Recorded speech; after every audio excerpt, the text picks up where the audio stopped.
Hello everyone. Welcome to YouTube channel of Genius Public Inter College. Look at the question number 2 of your exercise 7.2. In question number 2 you are given with a figure. In figure 6.29 line AB is parallel to line CD. Here we are given with a figure, three lines are parallel to each other.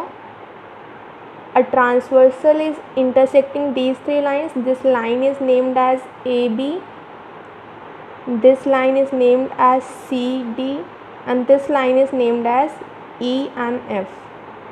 This angle is marked as X, this angle is marked as Y, and this angle is marked as Z.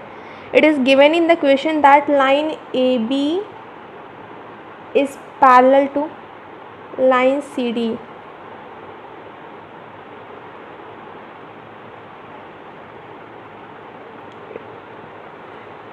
Line AB is parallel to line CD, it is given in the question, and line CD is parallel to EF, this is also given, and it is given that the angle Y is to angle Z. These two angles are in the ratio of 3:7. The ratio of angle Y and angle Z is given as 3:7, and we are asked to find angle X. हमें angle X find करना है, बताना है कितना होगा. So we can say that the measure of angle Y is equals to 3x and the measure of angle Z is equals to 7x. अब कोई बताएगा आगे क्या करना है?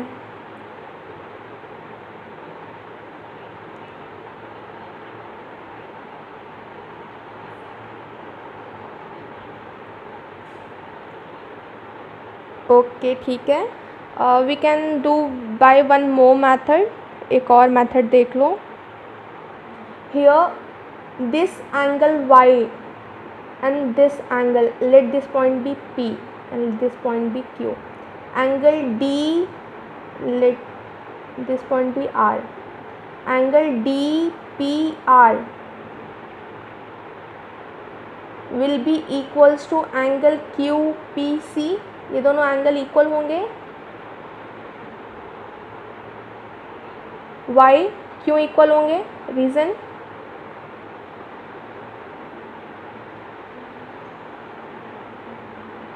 it might be your network problem. Why these two angles are equal? ये दोनों angles equal क्यों हैं?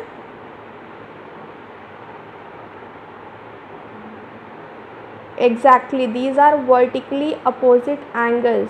These two angles are vertically opposite, so this will be also angle Y.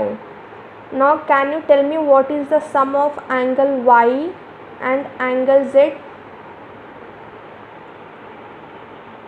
Y is it equals to 180 degree?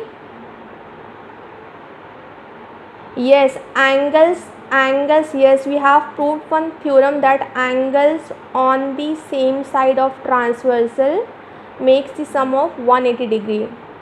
ठीक है, transversal के same side पे जो angles रहते हैं उनका सम कितना होता है? 180 डिग्री होता है. So from here angle y is 3x and angle z is 7x. We can find out the value of x. From here we got x is equals to 18 degree. It means the measure of angle y is 3 into x. X is 18 degree. कितना आएगा? 18 3 जा 54 degree, and here we have 7 into 18, 126 degree. We got the measure of angle y and angle z, but in the question we were asked to find the measure of angle x. Angle y मिल गया है 126 degree, यहाँ पर angle y आ गया 126 degree. यहाँ से आप बता सकते हो what is the sum of angle x and angle y.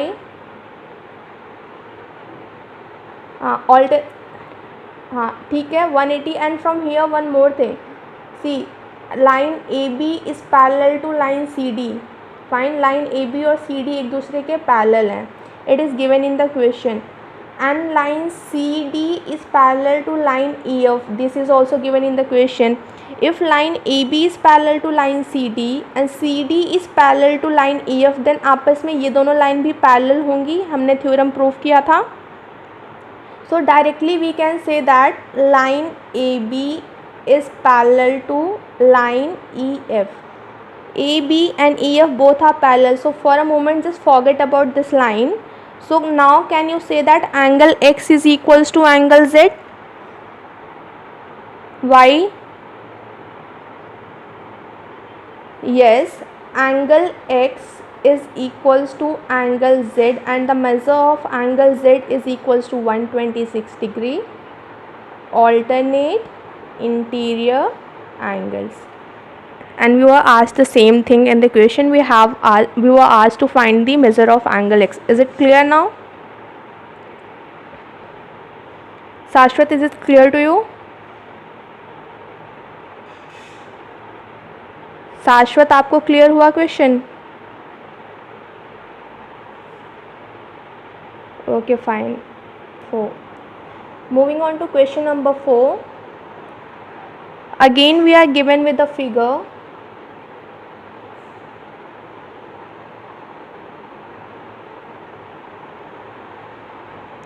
And this is marked as P, this is Q, S and T. This angle is 110 degree. This angle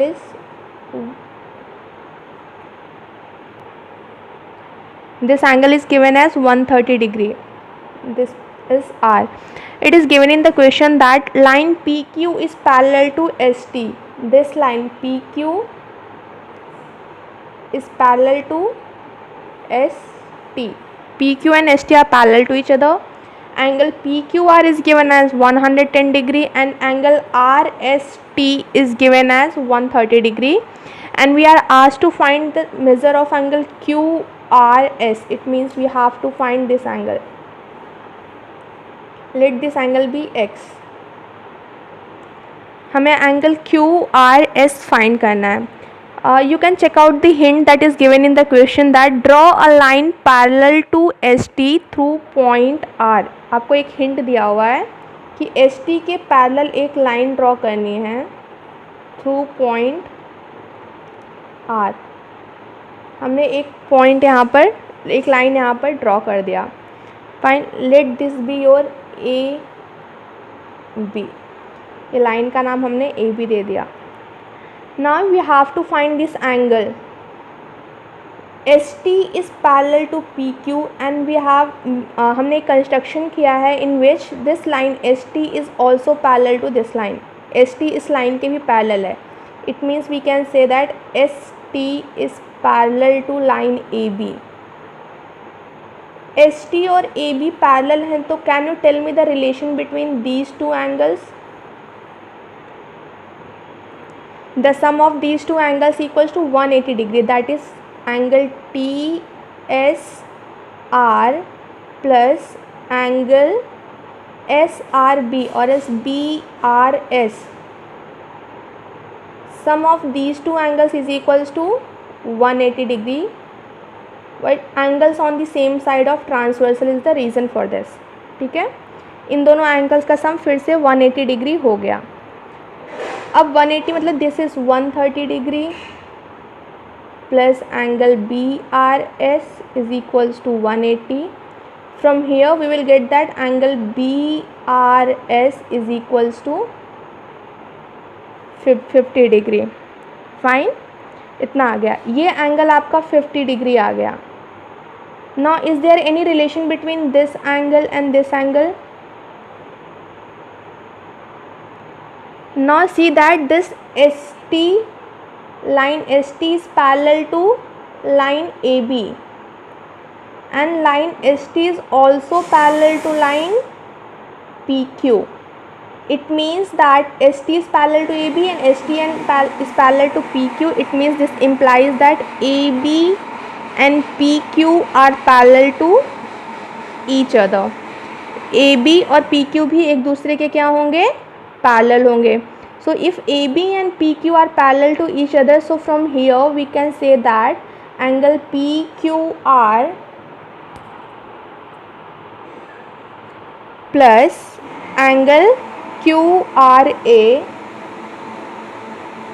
is equals to 180 degree. PQR is given as 110 degree plus QRA we don't know, we have to find this, is equals to 180 degree. From here we got the measure of angle QRA as 70 degree. ये angle भी मिल गया. Now again can you tell me the relation between these three angles? Sum of these three angles is equals to 180 degree. Why? Straight angle, right?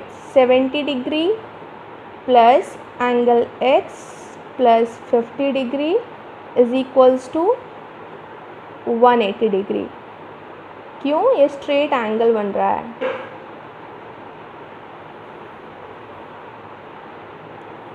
From here we can find angle x is equals to 180 degree minus 120 degree, that is nothing but 60 degree. And we were asked to find the same, हमें यही find करना था. Clear है? Okay, fine. एक बार फिर से समझा दूँ. See, it was given in the question that line ST is parallel to line PQ. ST और PQ एक दूसरे के पैरेलल थे, क्वेश्चन में गिवन था. हमने एक कंस्ट्रक्शन किया, एक लाइन ड्रॉ की which is parallel to ST. अगर ये लाइन ST के पैरेलल है और ST PQ के पैरेलल था तो PQ और AB भी आपस में क्या होंगे, पैरेलल होंगे.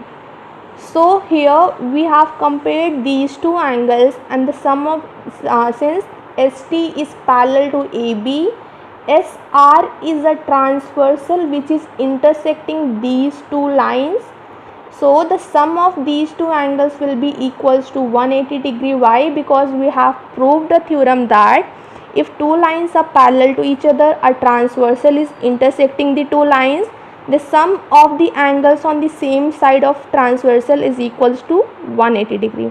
हम लोगों ने ये प्रूव किया था कि अगर दो पैरेलल लाइंस को एक ट्रांसवर्सल इंटरसेक्ट करता है तो दो एंगल्स जो ट्रांसवर्सल की सेम साइड पे हैं, दो इंटीरियर एंगल्स जो ट्रांसवर्सल की सेम साइड पर हैं, उनका सम कितना होता है, 180 डिग्री होता है. सो यहाँ से हमने एक किया, sum of these two angles is equals to 180 degree. From here we got this measure of this angle as 50 degree. यहाँ से हमें ये एंगल 50 डिग्री मिल गया. Now again we have repeated the same process here also. यहाँ पर भी हमने same process repeat किया है. यहाँ पर सेम प्रोसेस, अगर आप इस ऐसे नहीं करना चाहते थे, we were having, हाँ, sum of these two angles is equals to 180 degree. See, इन दोनों एंगल्स का सम कितना है, 180 डिग्री है. तो यहाँ से ऑटोमेटिकली इसको माइनस करोगे तो नहीं आएगा, 180 में से 130 माइनस करोगे तो क्या आएगा, 150 तो आएगा. Here we were having one more like way to solve it. ये देखो, ये लाइंस दोनों पैरेलल हैं तो ये ऑल्टरनेट इंटीरियर एंगल बन रहा है यहाँ पे. सो ये 130 डिग्री है तो ये पूरा भी 130 होगा. तो ये एक एंगल भी फाइंड करके यहाँ से सॉल्व कर सकते थे आप डायरेक्टली भी, ठीक है. तो बट हमने कैसे किया है, again these two lines are PQ and AB are parallel to each other, so we have repeated the same process. Sum of these two angles will be equals to 180 degree. So here we got the sum measure of this angle as 70 degree. यहाँ से हमें मिल गया है. Now we can say that this is a, yes, किसी को कुछ doubt है क्या?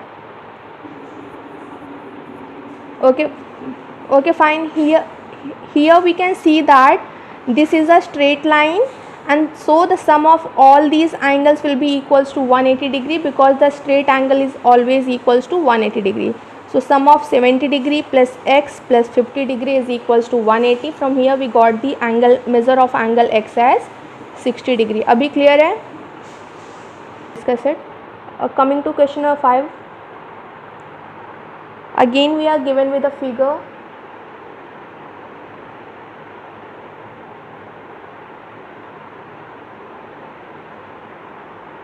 This line is A, P and B.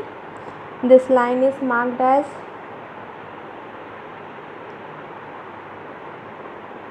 C, Q, R and D. This angle is marked as Y.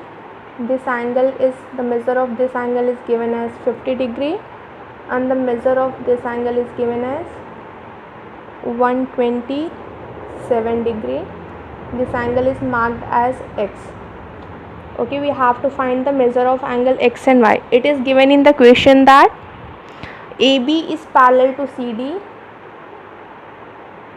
AB and CD एक दूसरे के अगर parallel दे दिया तो हमारे बहुत सारे कॉन्सेप्ट्स तो यहीं से क्लियर हो जाते हैं कि सारे एंगल्स हम इक्वल कर सकते हैं. Here AB is given parallel to CD and the measures of the angles are given. We have to find angle X and Y. See, if AB is parallel to CD, this is making an alternate interior angle. ये देखो Z formation हो रहा है यहाँ पे. So these two angles are equal. It means angle X is equals to 50 degree. Y alternate interior angles. Angle X तो मिल गया. Again you look over here. Look at this line. From here this is again making an alternate interior angle. ये देखो ये पूरा, इस line को मत देखो आप, ये लाइन भूल जाओ थोड़ी देर के लिए. Look at this. If AB and CD are parallel and PR is a transversal. आपको वैसे यहाँ पे स्टेटमेंट्स आपको ऐसे लिखने पड़ेंगे. AB is parallel to CD and PR is a transversal. तो यहाँ से क्या होगा, angle 50 degree plus angle Y. It means we are talking about this angle, complete angle. ये इक्वल होगा किसके, 127 डिग्री के. Y again alternate interior angle. From here will get measure of angle Y as कितना आ जाएगा, 77 degree. We got the measure of angle X and Y. Clear है? ठीक है. Next question, question number 6, right? Okay, moving on to the question number 6. Before moving on to this question, if you remember your light chapter in 8th standard, 8th में हमने light chapter पढ़ा था, and I have said you that you have to remember these two laws forever. हमेशा के लिए याद रखना पड़ेगा because you are asked at each and every point. वो दो laws क्या थे बता सकते हो मुझे?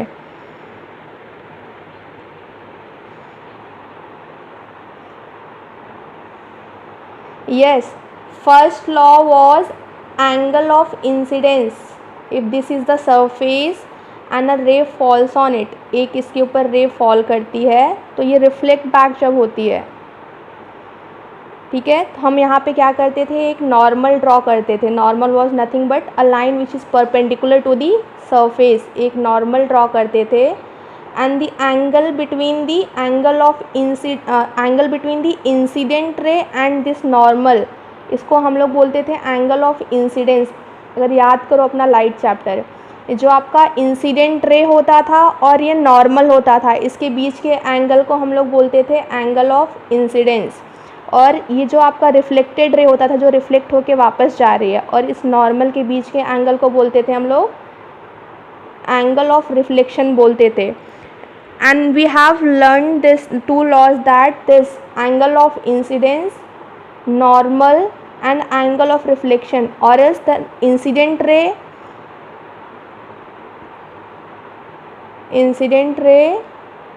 normal and reflected ray, all three lie in the same plane. पढ़ा था हमने, ये तीनों क्या होती हैं, एक ही प्लेन के ऊपर लाई करती हैं.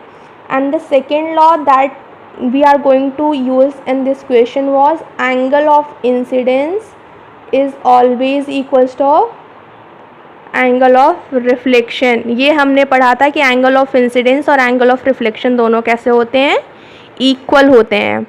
तो this question is based on this application, इसी पे बेस्ड है। देखते हैं क्वेश्चन क्या है। First of all let me draw the figure. Here we are given with two surfaces.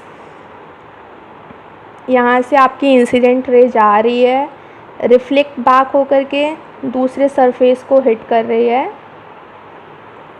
Again यहाँ पे जिसको सरफेस को हिट कर रही है एंगल, फिर इसके लिए इंसिडेंट रे बन गई, यहाँ से वापस क्या हो रही है, रिफ्लेक्ट बैक हो रही है। इसका नॉर्मल ड्रॉ कर लेते हैं। Normal means nothing but the perpendicular line.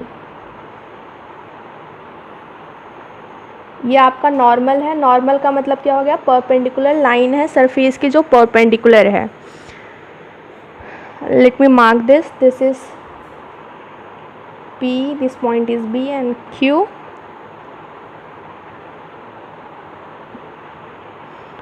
This is A and this is given as D. Let this point be your, हाँ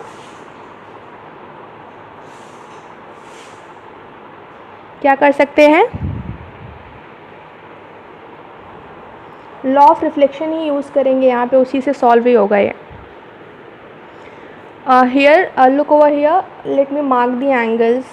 Let this be your angle 1, this be your angle 2. ये 1 2 हो गया आपका। इसको हम एंगल 3 मार्क कर देते हैं एंड इसको एंगल 4 मार्क कर देते हैं। Let me read out the question. Question is like PQ and RS are two mirrors. PQ और RS क्या हैं आपके, दो मिरर्स हैं। Placed parallel to each other, एक दूसरे के पैरेलल है। इसका मतलब क्या हो गया, PQ is parallel to RS। Fine, आपका वैसे 6-7 मिनट का टाइम बचा है, अगर मीटिंग टर्मिनेट हो जाती है तो ज्वाइन कर लेना। PQ is parallel to RS and incident ray AB, एक आपकी रे है incident ray AB which strikes the mirror PQ। ये क्या कर रही है, PQ मिरर को स्ट्राइक कर रही है कहाँ पे, पॉइंट B पर। इंसिडेंट रे गई, ये PQ मिरर को स्ट्राइक कर रही है कहाँ पर, पॉइंट B पर। अब यहाँ पर स्ट्राइक कर रही है तो यहाँ से रिफ्लेक्ट बैक होगी, यहाँ से वापस क्या हुई, ये रिफ्लेक्ट बैक हुई।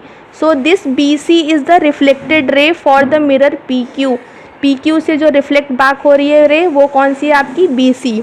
और it is striking the mirror RS। ये क्या कर रही है, आकर के किसको स्ट्राइक कर रही है, मिरर RS को स्ट्राइक करिए। तो RS के लिए तो ये BC क्या हो गया, इंसिडेंट रे हो गया, ठीक है। RS को स्ट्राइक करा तो RS के लिए तो ये इंसिडेंट रे है और PQ मिरर के लिए ये रिफ्लेक्टेड रे है। यहाँ से वापस क्या हुआ, ये रिफ्लेक्ट बैक हुई। सो CD is the reflected ray for the mirror RS and you have to prove that AB and CD are parallel to each other। हमें ये प्रूफ करना है कि AB is parallel to CD। AB और CD parallel proof करने के लिए अगर मैं मान लूँ एक टाइम के लिए कि AB आपकी लाइन ऐसी है, CD आपकी लाइन ऐसी है, तो इन दोनों एंगल्स को अगर मैं इक्वल प्रूफ कर दूँ तो क्या हो जाएंगे, ये ऑल्टरनेट इंटीरियर एंगल्स इक्वल हो जाएंगे। तो क्या ये इक्वल हो जाएगा। So if suppose that I prove that angle 1 plus angle 2 is equals to angle 3 plus angle 4 हम लोग प्रूफ कर दें तो ये हमारा कहीं ना कहीं क्या होगा, प्रूफ हो जाएगा। अब बट इसको हम इक्वल प्रूफ कैसे करेंगे, एंगल 1 + 2 और 3 + 4 इक्वल प्रूफ कैसे करोगे अब आप, एनी आइडिया कैसे प्रूव हो सकता है, किसको 180 के इक्वल रखोगे।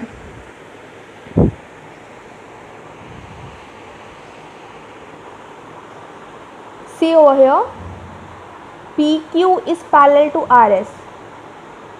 PQ and RS एक दूसरे के पैरेलल हैं, है ना, ये गिवन है आपको already. And this BE and CF are perpendicular to these two lines.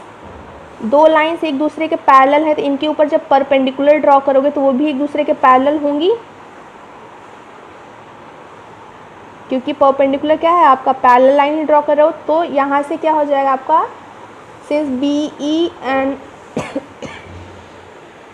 sorry, BE and CF are the perpendiculars, so BE is also parallel to CF, BE और CF भी क्या हो गए, एक दूसरे के पैरेलल हो गए. So BE and CF are parallel to each other and this BC is a transversal. So from here can you say that angle 2 is equals to angle 3? Why? Reason? Vertically opposite है ये, alternate interior angles हैं, 2 और 3 equal है. Now look over here, angle 1 is also equals to angle 2. क्यों equal है?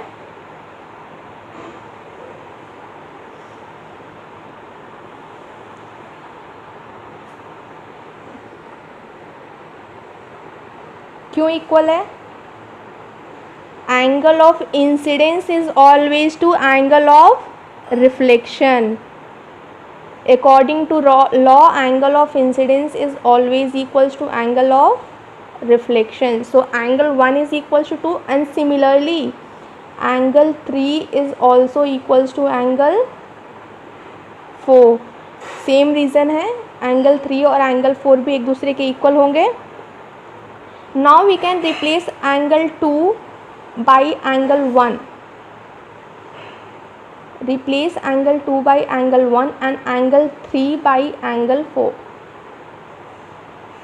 Angle 2 angle 1 के equal है तो 2 की जगह पर मैंने 1 लिख दिया, और एंगल 3 एंगल 4 के इक्वल है तो 3 की प्लेस पर मैंने 4 लिख दिया. तो एंगल 1 और 4 भी आपस में इक्वल हो जाएंगे.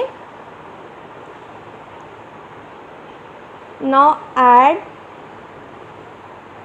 Equation 1 and equation 2. LHS को LHS में ऐड कर दो. Angle 1 plus angle 2 is equals to RHS में ऐड हो जाएगा angle 3 plus angle 4. Angle 1 plus angle 2 is nothing but angle ABC and angle 3 plus angle 4 is angle BCD. These two angles are equal and these are making alternate interior angles. That's why line AB is parallel to line CD. Clear है? कुछ doubt है तो बोलो इसमें. Okay fine.